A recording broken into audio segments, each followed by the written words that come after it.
शरीर दिव्य होता है, तरह प्राकृत नहीं होता, अपितु तेजस होता है। लेकिन फिर भी वो देवी देवता इस देह को प्राप्त करना चाहते हैं, क्योंकि ये देह कर्म योनि है। सुर योनि भोग योनि गोविंद राधे, नर योनि ही कर्म योनि बता दे। चूंकि इस मानव देह में हम लोगों को कर्म करने का अधिकार प्राप्त है, इसीलिए देवी देवता भी इसको चाहते हैं। सोचिए इतना इम्पोर्टेंट ये शरीर है, लेकिन इतना इम्पोर्टेंट होने के बाद भी इसमें एक खराब बात है। वो क्या? एक क्षणभंगुर है। एक क्षण का हमको पता नहीं है।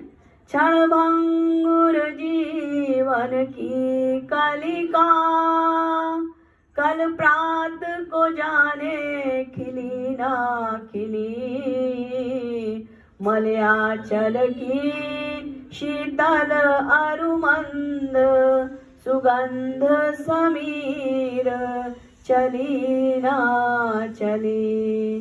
कलिकाल कुठार लिए फिरता, तनु कोमल चोट झिली ना झिली।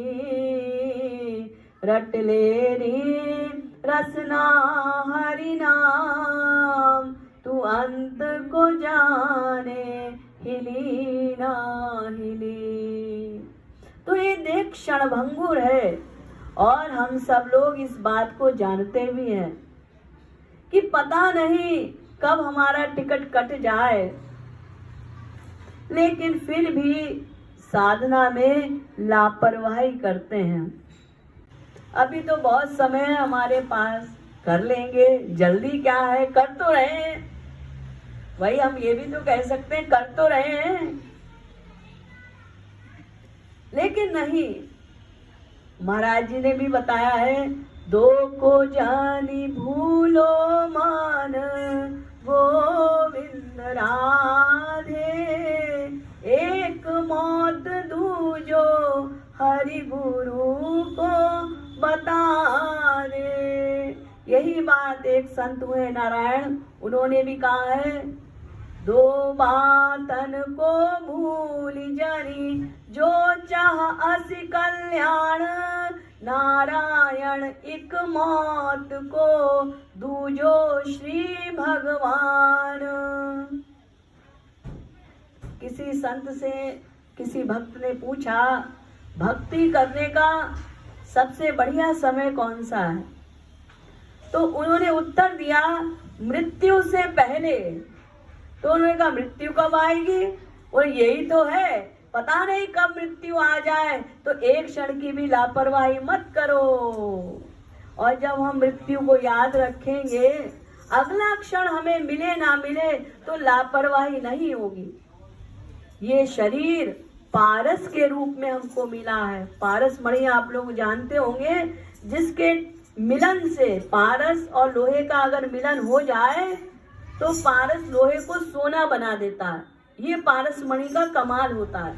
तो ये शरीर पारस के रूप में हमको मिला है। इससे हम भगवान की भक्ति करके जितना मर्जी हम अपना परमार्थ बना ले, ये हमारे हाथ में है। और चाहे ऐसे ही कर लेंगे कर लेंगे कर लेंगे, अभी तो बहुत समय हमारे पास। एक एक घंटा, एक एक दिन, एक एक महीना, एक एक साल करके समय बीता जा रहा है। और ये जो समय बीत गया, ये आप करोड़ों रुपए खर्च कर दीजिए, अरबों रुपए खर्च कर दीजिए, बीता हुआ समय वापस नहीं आ सकता। तो इसीलिए महाराज जी बार बार हम लोगों से कहते हैं, अरे जीवो, लापरवाही छोड़ दो, समय का सदुपयोग करो। सोचिए हमारे ऊपर कितनी बड़ी कृपा है। ये पारस के रूप में शरीर हमको मिला है। एक बार छोटे से कथानक से समझ लीजिए, एक दरिद्र व्यक्ति था, खाने का भी हिसाब किताब नहीं था। तो ऐसे ही एक संत यात्रा कर रहे थे। प्राचीन समय में बस, ट्रेन, या फ्लाइट वगैरह नहीं, लोग संत लोग पैदल ही यात्रा करते थे। तो वो अपना जा रहे थे, रात्रि का समय हो गया और जंगल में एक कुटिया दिखाई दी और संत चले गए। अब वो व्यक्ति खुश हो गया, इतनी बड़ी कृपा, संत बिन बुलाए मेरे घर आ गए, इससे बड़ी क्या बात है। तो उन संत ने कहा कि बेटा मुझे कुछ भूख लगी है, खाना वाना खिलाओ। जो उसके पास था, बेचारे के पास, उसने श्रद्धा पूर्वक उनको भोजन करवाया। बाद में उसने उनसे प्रार्थना की कि मैं बहुत दरिद्र हूँ और आप तो संत हैं, महापुरुष हैं, तो मेरी दरिद्रता को दूर कीजिए। तो उन संत ने कहा, देख बेटा, मेरे पास पारस मणि है, मैं इसे तुझे दे रहा हूं, लेकिन 1 महीने के लिए दे रहा हूं। 1 महीने में जितना तुझे इससे सोना बनाना है, पारस मणि का कमाल आप लोग जानते होंगे, लोहे को पारस से मिला दो तो वो सोना बन जाता है। तो उन्होंने कहा ये पारस मणि मैं तुझको दे रहा हूं, लेकिन 1 महीने के लिए दे रहा हूं। 1 महीने के बाद मैं आऊंगा और तुझसे अपनी चीज वापस ले जाऊंगा। और वो देकर चले गए।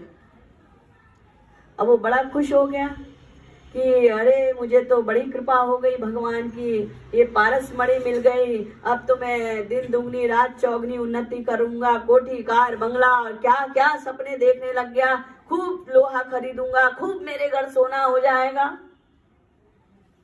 अब वो मार्केट गया, अब सोना बनाने के लिए भी तो लोहा चाहिए होगा ना, तो चलो पहले लोहा खरीद के लाता हूँ। तो बाजार गया, उसने कहा क्या भाव है लोहे का, सस्ते का जमाना था। उसने कहा भाई 100 रुपए का 1 टन मिलेगा। इतना महंगा? फिर उसने कहा अभी रुक जाओ, भाव गिरने वाला है, मतलब 100 का 50 हो जाएगा।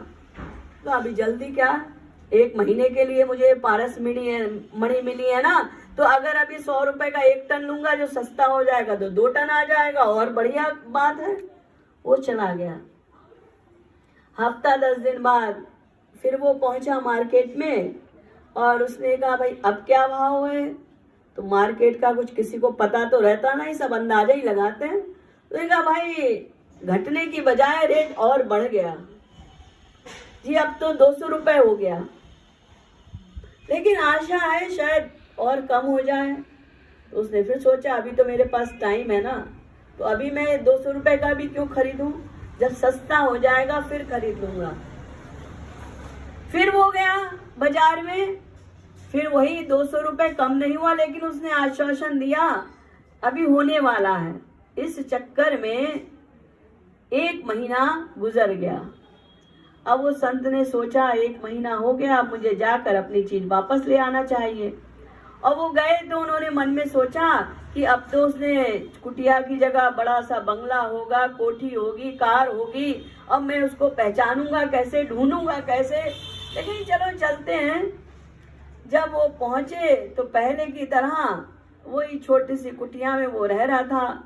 और जब कुंडी खटखटाई और उसने दरवाजा खोला तो उसको याद आया, अरे लगता है 1 महीना बीत गया, ये तो वही संत हैं जो मुझे पारस मणि देके गए थे।